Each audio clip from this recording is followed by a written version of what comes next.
Okay, so an update on the squares I started doing instead of knitting and learning new stitches and making something out of that, I decided to crochet these colours together. And if you look back at my old video, it finished on this colour here, the real greeny yellow. And so I added the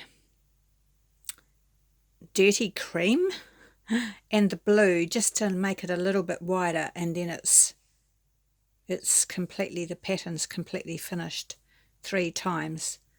So then I made these squares. I haven't put my ends in. Don't get upset with me. I haven't put my ends in. I have done some. I found it quite relaxing to sit there and watch a movie one night and do some ends, but I haven't finished them all. So you can see I've just changed the colours around, making sure there was always a different middle, a different outside, and a different middle here. And these are the other last 2 colours. I did 2 of each. Because first of all, I thought they looked nice all the same, and I really like these, but I think it's nice having the variety. The same colours, but they just look all different. So I like them all now. First of all, I didn't. And so I think what I want to add to this is crochet rows. Just do treble rows, treble UK. I think that's double crochet in US terms. Just do some rows. So someone suggested a vest. I like cardigans better because I get sick of taking them on and off over my head all the time, because then my glasses fall off and my hair gets tangled. So cardigans just suit me, and if I get hot I can undo the buttons, and then you're cooler when your buttons are undone but your back's still warm. The weather's very changeable here. We don't just have a cold day and a hot day. We go hot, cold, hot, cold, hot, cold through the day. So that's what I'm looking at, and this is how my brain works, because people are very clever and I'm clever in a different way. Now, some of you will remember this, some of you have never seen it before. This is my very first knitting that I did. I've got to show you the buttons. Look, all different colour buttons. Isn't that awesome? And pockets. I put pockets on it. The very first knitting I did was when my best friend at high school knitted herself a Starsky and Hutch cardigan, and we were both 15, and my mum was a great knitter, but she gave up trying to teach me, and she started teaching me too young, and I couldn't. All I did was make a holey scarf and drop stitches. I don't know how old I was, maybe 10 or something. And so when I was older, she never really tried, and I didn't really ask. But when my girlfriend was knitting that, and so she helped me, I just sat beside her and copied everything she did. And I was so proud. I wore that Starsky and Hutch cardigan everywhere. I loved it. I was 15. I probably wore it for like 2 years. I don't know what happened to it. I think my mother threw it out. I did wash it. But I loved it. I was so proud of myself. That big shawl collar and I just love, and pockets, and the self-tie belt stretched amazingly long with always tying it off and on. Anyway, so I didn't knit again for another 50 years. And I'd always wanted to. And I started to crochet years ago because it got so bad with my back that I couldn't sit up at a table to do my card making. So that's why I thought I need to learn something where I can lay down or recline. And that's when my crochet journey started.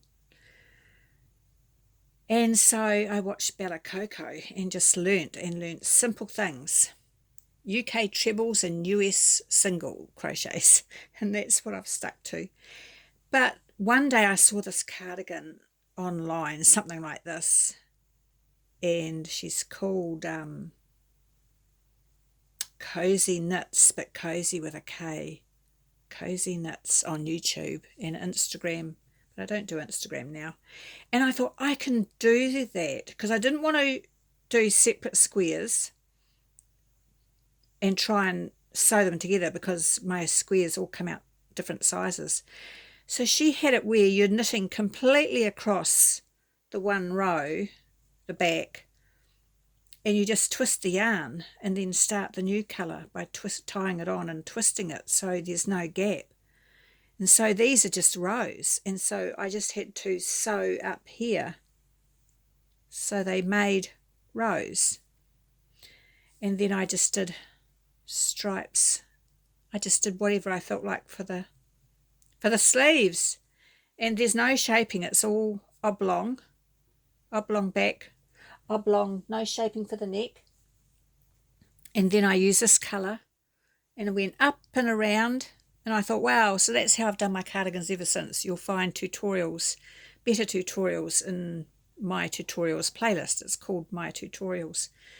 So I'm very pleased, but I've made this, I think it's this sleeve, too tight when I cast off. You know, I didn't know anything about decreasing and how much to do because there's no pattern. I just kept trying it on a million times, putting it on waste yarn and trying it on. So there's videos of me doing every step of a different cardigan. You'll understand what I'm talking about. So I need to actually undo this one day and do less and just do it again without the decreasing. And I've thought about selling it. I don't wear it that much. I actually found the acrylic cold. It's all acrylic because I practice with my cheap acrylic. It's a big spotlight yarn. And I love it. And I've just put on all these buttons, big buttons. I absolutely love it. But this is what I do. Oh, long story. Maybe I do talk too much. Like those ladies said. So here's the seam here for the back. So I did 4. And when you divide for the neck, and you just keep going, over, you divide for the neck, so you just stop twisting these together, but you keep twisting these ones, and you just go up the back, and then you just keep going forwards, so it's like all in one piece. But anyway, this is what I was thinking. See how I'm measuring here? And then I thought I can put a square here, and it's a little bit bigger, so it would be like a coat size. I've made this a cardigan size. It's tight fitting, which is great, but I can't get a coat over it. All my coats are tight. And I think this being quite heavy, it would be nicer with wearing an ordinary cardigan, and then this was bigger to go over the top like a jacket. So you can see this is bigger. Here's the seam here. So this is bigger. I hope you can see. Let me zoom in. And so I thought by the time I do some rows joining together, it's going to be a lot wider. I thought I'd do like 2 or 3 rows in between each square and everywhere. Don't know what colours. Use a different colour over there. This is my brain working because I don't do patterns. I just play around. And if it doesn't work out, I just leave it or try again. And I thought maybe along the bottom, this is where I would do crocheted rows. You get where I'm going here? So it ends up being like a jacket. So I've got the big squares, small squares. No idea. I could do rows at the top. What do I do with these? Well, these are on the back. So by the time I add them to the fronts, I'd probably put what? So here's the front. Can you still see? So this is the seam under the arm. So this is the 2 fronts, and here's my pocket. I tried to add on the same colours. It was harder to put on the patch pocket.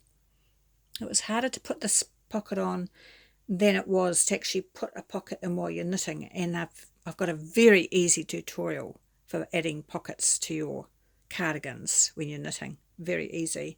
It's so easy. I should have done it so many years ago. And cables. absolutely easy, so don't be afraid to do that. So I was thinking, well, here's a square for the front, and then here's another square that sort of would go over again, so it would make quite a jackety size. So I'm playing around, but I think it's fun to play around, so this is going to be interesting. So it could be a long cardigan vest with no sleeves. It could be a jacket with sleeves. And long, I just mean to my hips. I don't mean really long. They get quite heavy. I don't think it'll be something I pull over my head because I just really hate that. I like the look of them. I love them. But for me, with my glasses and everything. So yeah, so I'm just playing around. Don't really know what I'm doing. But there's so many other things I want to start. I try not to be, I've always been one of these one project person, get it finished. But something like this, you have to leave and come back. And so you can see where I'm going. So ideas welcome. Absolutely loving your ideas and your comments. Lovely meeting you all. Lovely to know where you're from. So what do you think? What do you think of my very first cardigan? I thought about selling it because I haven't worn it, but then it's been summer. But isn't it lovely? I'm quite proud of myself, really. So it's all just guesswork. Look at those buttons. So proud of my buttons. But anyway, so that's what I'm doing. I'm mucking around. So I don't need any more squares at the moment. So you can see where my brain's heading. It's a bit different. My brain's a bit different. It works different. I do visuals. It's easier for me to do this and match it up to something I've already worn and make it smaller or bigger than to try and find a pattern or do measurements. But anyway, we will persevere. So, yeah. All right. So just letting you know, that's what I've been up to. Quietly watching YouTube. Found some really nice channels to watch. So, and one lady, I can't pronounce the name of her channel actually. So I'll write it in the first comment, but she's giving me so much inspiration. It's like she's amazing. She just makes patterns and she's amazing. She's amazing making everything. So there you go. It's not a very good day. We've had a bit of rain. Then the wind just blew it was so strong, the wind, and then a big gust of wind came. It picked up my clothes area off the deck, and all the clothes were hanging on it with pegs. Picked it up and flew it right off the deck over the other side onto the grass. I thought it was going to go over the fence to the neighbour. So I had to go running outside, and it must have made a noise because the neighbour looked up, and then I went out to get the sheets for my bed off the line, and the washing basket had disappeared down the back garden, and the peg bucket had been blown over and the pegs were scattered everywhere. So yeah, we're getting some stormy weather after some beautiful weeks. So I hope you're well. I hope you're enjoying all the different things I do. I really appreciate everyone watching. I'm just having such fun, and that's what it's about. Have some fun. Get out your yarn from your cupboard or your tote bags or whatever and sit there and play with your colours and play. So maybe I'll make a playlist for this so you can see how I go with it. So I've got somewhere to keep it so you don't need to go looking for the different parts of it, but I won't be fast. This is a project. So yes, so let me know what you're doing. You can email me pictures. I've put my email address in one of the videos, so I'll try and remember to do it in this one too. And send me pictures of what you're making, because I love the inspiration. Isn't that wonderful? We can all inspire each other to have a play and have a go, especially when you're beginners. I still call myself a beginner after what? It's been 6 years of crochet. I'm still a beginner. I will be a beginner forever because I'm just not knowledgeable and I'm not fancy, but I just like to play around. All right, so I'll get back to it and think about what else to do. But I want to start some other things as well. And I need to put the face on my kitty, and I don't want to. I want to start something else. Okay, all right. It's been lovely to chat. Bye.